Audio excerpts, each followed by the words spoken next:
आत्ताची सर्वात मोठी बातमी समोर आली आहे। आधी अपात्रतेचा निकाल येऊ दिला, मग नार्वेकरांचा गेम केला। एकनाथ शिंदेंची मोठी केळी। काँग्रेस नेते मिलिंद देवरा यांनी रविवारी शिवसेनेमध्ये प्रवेश केला। वर्षा निवासस्थानी काँग्रेस पदाधिकारी आणि अनेक उद्योगपतींसह देवरांनी एकनाथ शिंदे यांच्यावर विश्वास दाखवत शिवसेनेत प्रवेश केला। मिलिंद देवरा यांच्या प्रवेशामुळे मुंबईतल्या दक्षिण मुंबई मतदारसंघाची गणितं बिघडण्याची शक्यता आहे, कारण लोकसभा दक्षिण मुंबईवरील दावा भाजपला सोडावा लागणार असून मिलिंद देवरा यांच्या शिवसेना प्रवेशामुळे भाजपला ही जागा शिंदेंना द्यावी लागणार आहे। मागील काही दिवसांपासून भाजपने दक्षिण मुंबईसाठी तयारी सुरू केली होती। भाजपकडून विधानसभा अध्यक्ष राहुल नार्वेकर आणि मंत्री मंगल प्रभात लोढा यांची नावे या जागेसाठी चर्चेत होती, मात्र देवरांच्या प्रवेशाने गणित बदलली आहेत। मराठी अमराठी मतांचे समीकरण बघता भाजपला ही जागा शिवसेनेसाठी सोडावी लागणार असल्याचं दिसून येत आहे।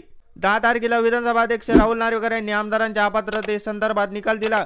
एकनाथ शिंदे गटाचे आमदार आणि उद्धव ठाकरे गटाचे आमदार पात्र करून कुणावरही अपात्रतेची कारवाई त्यांनी केली नाही।